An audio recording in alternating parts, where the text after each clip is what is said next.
అందరికీ నమస్కారం. నా పేరు ఈదూరు వెంకన్న. తెలంగాణ రాష్ట్ర రోడ్డు రవాణా సంస్థ ఎంప్లాయీస్ యూనియన్ రాష్ట్ర ప్రధాన కార్యదర్శిని. ఈరోజు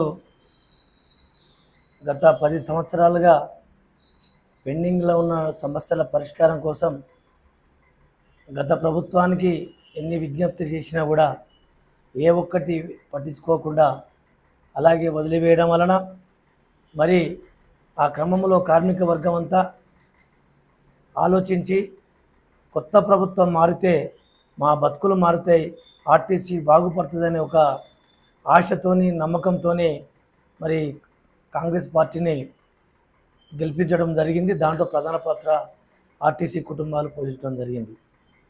మరి ఈరోజు వరకు కూడా 6 నెలలు దాటినప్పటికీ మరి ఎక్కడ వేసిన గొంగడి అక్కడే ఉంది. దయచేసి ముఖ్యమంత్రి గారు, రాష్ట్ర ప్రభుత్వంలో ఉన్నటువంటి మంత్రులు, రవాణా శాఖ మంత్రి గారు, ఆర్థిక శాఖ మంత్రి గారు, మీరు ఇచ్చినటువంటి హామీలనే మేము అడుగుతున్నాం తప్ప కొత్త హామీలు, కొత్త ఎలాంటి డిమాండ్ మీ ముందు మేము పెట్టట్లేదు. మొట్టమొదటి డిమాండు ఆర్టీసీ కార్మికుల ఆక్రందన, ఆర్టీసీ కార్మికుల అందరి విజ్ఞప్తి ప్రభుత్వంలో ఉద్యోగులను విలీనం చేయడం, ఆర్టీసీ ఉద్యోగులను. దీనికోసం 2019లో గత ప్రభుత్వ హయాంలో 53 రోజుల సమ్మె చేసి మా కార్మికులు 34 మంది ప్రాణత్యాగం కూడా ప్రభుత్వంలో విలీనం కోసం మాత్రమే చేశారు. మీ ప్రభుత్వం ఏర్పడిన తర్వాత విలీనం అవుతుందనే ఒక విశ్వాసంతో ఆ కుటుంబాలు ఉన్నాయి. మీరు కనుక ఈ ప్రభుత్వంలో ఉద్యోగులను విలీనం చేసే ప్రక్రియను పూర్తి చేస్తే ఆ చనిపోయిన కుటుంబాల ఆత్మలు శాంతించబడతాయని చెప్పేసి నేను మా ఆర్టీసీ కార్మికుల పక్షాన ఈ ప్రభుత్వాన్ని నేను కోరుతా ఉన్నాను. అదేవిధంగా యూనియన్లో అనుమతిస్తానన్నారు. ఈరోజు వరకు ఒక్క మాట కూడా మీరు మాట్లాడలేకపోతున్నారు. మరి కారణం ఏమిటి? కారణం ఒకటి చెప్తున్నారు మీకు అధికారులు.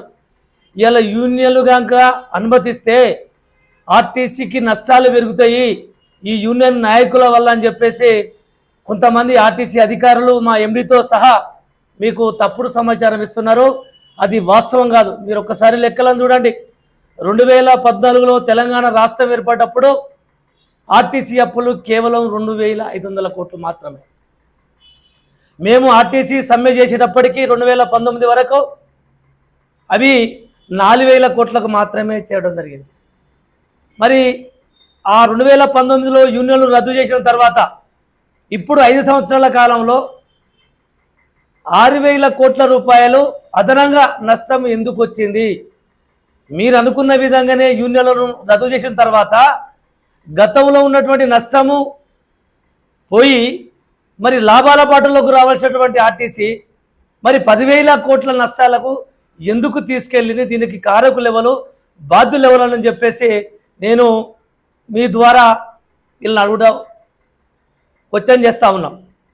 అదేవిధంగా ఈరోజు యూనియన్లు లేకపోవటం వలన, అడిగే నాదులు లేకపోవటం వలన కొన్ని డిపోలలో అధికారులు ఇష్టారీతిన వ్యవహరిస్తూ వారి అవినీతి అక్రమాలకు పాల్పడుతూ ఆర్టీసీ కార్మికులపై పనిభారం మోపుతూ విపరీతమైనటువంటి వేధింపులకు గురి చేస్తూ నానా ఇబ్బందులకు మరి కార్మికులు అవస్థలు పడుతూ ఉన్నారు. మరి ఈ మధ్య కాలంలోనే ఈ ఎండీ గారు వచ్చిన కాడి నుంచి చాలామంది అధికారులను డిపో స్థాయి నుంచి మొదలు పెడితే పెద్ద పెద్ద అధికారులను కూడా మరి సస్పెండ్ చేయడం జరుగుతున్నది. మరి మీరు సస్పెండ్ చేయడానికి గల కారణాలు ఏంటి అంటే వీళ్ళు అవినీతి అక్రమాలు అడిగేటోడు లేడు కాబట్టే ఇష్టారీతిన వీళ్ళు ఆ డిపోలలో యూనిట్లలో ఎక్కడ పడితే అక్కడ మరి అడిగే వాళ్ళు, ప్రశ్నించే వాళ్ళు లేకపోవడం వల్లనే ఈ అధికారులు విచ్చలవిడిగా అవినీతి అక్రమాలకు పాల్పడుతున్న సంగతి మరి బయటపడతా ఉన్నాయి. మరి అదేవిధంగా మరి వెల్ఫేర్ కమిటీలను పెట్టారు. ఈ వెల్ఫేర్ కమిటీలకు చట్టబద్ధత అనేది లేదు. ఎక్కడ లేని విధంగా వెల్ఫేర్ కమిటీలు పెట్టడం వల్ల ఆ వెల్ఫేర్ కమిటీలు ఆర్టీసీ కార్మికుల కోసం పెట్టినటువంటి వెల్ఫేర్ కమిటీలు కాదు. అవి కేవలం అధికారులకు వెల్ఫేర్ కమిటీలుగా పనిచేస్తున్నాయి తప్ప కార్మికుల కోసం కాదు.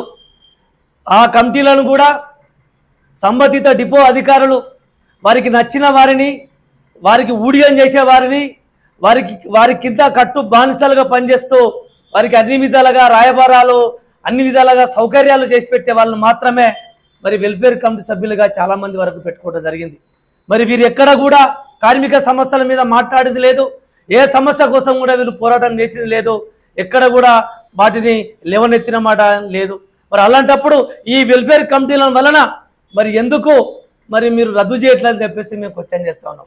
దీనివలన మీ యొక్క ప్రభుత్వానికి కావాలనే అధికారులు కొంతమంది మరి దేవుడు వరమిచ్చిన అంటే ప్రభుత్వంలో మీకు ముఖ్యమంత్రి గారికి ఉంది ఆర్టీసీ కార్మికులకు ఏదో చేయాలని, యూనియన్లు ఇవ్వాలని, ప్రభుత్వంలో విలీనం చేయాలని, ఆర్టీసీ కార్మికుల సమస్యల పరిష్కారం చేయాలని మరి మంచి భావన మంచి ఉద్దేశం ఈ ప్రభుత్వ పెద్దలకు ఉన్నట్టుగా మంత్రులకు ఉన్నట్టుగా మాకు అక్కడిక్కడ సమాచారం అంతా ఉన్నది. దేవుడు వరమిస్తే పూజారి అడ్డుపడ్డట్టు మరి కొంతమంది మరి ఆర్టీసీ అధికారులు మరి అడ్డుపడతా ఉన్నారు. మరి ముఖ్యంగా ఏంటంటే మన ఎండి గారు మరి యూనియన్లు లేకపోతే ఎక్కడ పడితే అక్కడ కార్మికుల హక్కులను కాలరాయొచ్చు, వాళ్ళ హక్కులను అణచివేయచ్చు, మాకు ఎదురు తిరిగేవాడు ఉండకూడదు, ఎక్కడ ఉద్యమాలు చేయకూడదు, ఎవరు ఎదిరించి మమ్మల్ని ప్రశ్నించవద్దనే ఒక పోలీసు ఆలోచన విధానంతోనే ఎండి గారు పోతున్నారని చెప్పేసి మేము భావిస్తా ఉన్నాము. దయచేసి ముఖ్యమంత్రి గారు ఈ అధికారుల వలన మరి మీ ప్రభుత్వానికి చెడ్డ పేరు వచ్చేటువంటి పరిస్థితి ఉన్నది. ఇలా కార్మిక వర్గం అంతా మీ యొక్క ప్రభుత్వానికి విశ్వాసంగా ఉన్నారు, మీ యొక్క ప్రభుత్వం పట్ల అభిమానంగా ఉన్నారు.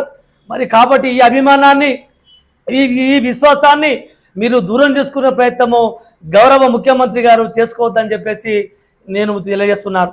అదేవిధంగా మరి 2013 బాండ్ పైసలు మరి మీరే స్వయంగా చెప్పారు ఇస్తామని చెప్పేసి మరి ఈ రోజు వరకు ఆ 281 కోట్లకు గాను 81 కోట్ల విడుదల చేశారు, ఇంకా 200 కోట్లు విడుదల చేయలేదు. మరి కాలేజీలకు ఫీజులు కట్టలేక, స్కూళ్లకు ఫీజులు కట్టలేక అరకూర జీతాలతోని కార్మిక వర్గం అంతా అవస్థలు ఇబ్బందులు పడుతున్నది. మరి కాబట్టి వెంటనే పెద్ద మనసుతోని ఆ డబ్బులను రిలీజ్ చేయవలసిందిగా యూనియన్లను తక్షణమే అనుమతించి ఈ అన్ని డిపోలలో రాష్ట్ర వ్యాప్తంగా జరుగుతున్నటువంటి ఈ అవినీతి అక్రమాలను ఎదిరించేటువంటి పరిస్థితి, కార్మికులకు హక్కులను కాలరాయకుండా కాపాడుకున్నటువంటి పరిస్థితి, మరి కార్మిక సమస్యల మీద చర్చల ద్వారా పరిష్కరించుకున్నటువంటి ఆనవాయితీని సంప్రదాయాన్ని గౌరవ పెద్దలు ముఖ్యమంత్రి గారు వెంటనే మరి అసెంబ్లీ సమావేశాల కంటే ముందే ఏదో జూలైలోనూ ఆగస్టులోనూ అంటున్నారు, దయచేసి అసెంబ్లీ సమావేశాల కంటే ముందనే ఈ సమస్యలన్నింటినీ మీరు ఇచ్చిన హామీలన్నింటినీ తీర్చవలసిందిగా మరి కోరుకుంటున్నాం. అదేవిధంగా గౌరవ మరి పెద్దలకు మన ముఖ్యమంత్రి గారికి నేను మరొకసారి విజ్ఞప్తి చేస్తున్నా, అన్ని మీడియాల కంటే మీరు కూడా చూశారు మరి గత ఎన్నికల ముందు గతంలో తగినటువంటి ఎన్నికలకు మరి పోయిన ఎన్నికలకు మరి మొన్నటి ఎన్నికలకు ప్రతిదీ కూడా మీరు అన్నిటిలో గమనిస్తూ ఉన్నారు. అన్ని మీడియాల కంటే ఆర్టీసీ వర్కర్ మీడియా అన్నది బలమైన శక్తివంతమైనటువంటి మీడియా. ఒక ప్రభుత్వానికి మంచి పేరు రావాలన్నా, ఒక ప్రభుత్వానికి చెడ్డ పేరు రావాలన్నా ఆర్టీసీ వర్కర్ మీడియా అనేది చాలా బలమైన శక్తిగా పనిచేస్తుంది. బలమైనటువంటి ఒక ప్రసార సాధనంగా మరి ఆర్టీసీ వర్కర్ వాయిస్ అనేది జనాల్లోకి వెళ్ళిపోతుంది. కాబట్టి దయచేసి మీ ప్రభుత్వం పట్ల మాకు అభిమానము నమ్మకం ఉంది, మీకు అన్నిట్లా మీకు సహాయ సహకారాలు అందించడానికి మా కార్మిక వర్గం అంతా కృషి చేస్తుంది. మీరు ప్రతిష్టాత్మకమైనటువంటి మహాలక్ష్మి పథకం మాకు ఎన్ని ఇబ్బందులైనా గొడవలు జరిగినా దానివల్ల దెబ్బలు తినుకుంటూ కూడా ఆ మహాలక్ష్మి పథకాన్ని ఆర్టీసీ కండక్టర్లు డ్రైవర్లు మెకానికల్ అంతా మరి బ్రహ్మాండంగా దాన్ని విజయవంతం చేస్తున్నారు. కాబట్టి మాకు ఇవ్వాల్సినటువంటి వాటిని అన్నిటినీ తూచా తప్పకుండా మీరు అమలు చేసి మరి మా పట్ల విశ్వాసాన్ని అభిమానాన్ని చూరగొనటాలని చెప్పేసి మమ్మల్ని మీరు దూరం చేసుకోవద్దని చెప్పేసి ఇప్పుడు మమ్మల్ని చిన్నసూపు చూడకుండా మీ యొక్క ప్రజలలో మమ్మల్ని కూడా భాగస్వామ్యం చేసి మాకు కూడా ప్రజాపాలన అందిస్తారని చెప్పేసి గత ప్రభుత్వ పాలన నియంత్ర పాలనను అంతం చేసి ప్రజాపాలనకు మరి వెంటనే మీరు ఆమోదం తెలిపి ఆర్టీసీలో మరి అమలు చేస్తారని చెప్పేసి కార్మిక వర్గం తరఫున మేము కోరుకుంటున్నాం. మీరు దయచేసిగా మా యొక్క విజ్ఞప్తిని మన్నించవలసిందిగా కోరుతున్నాం.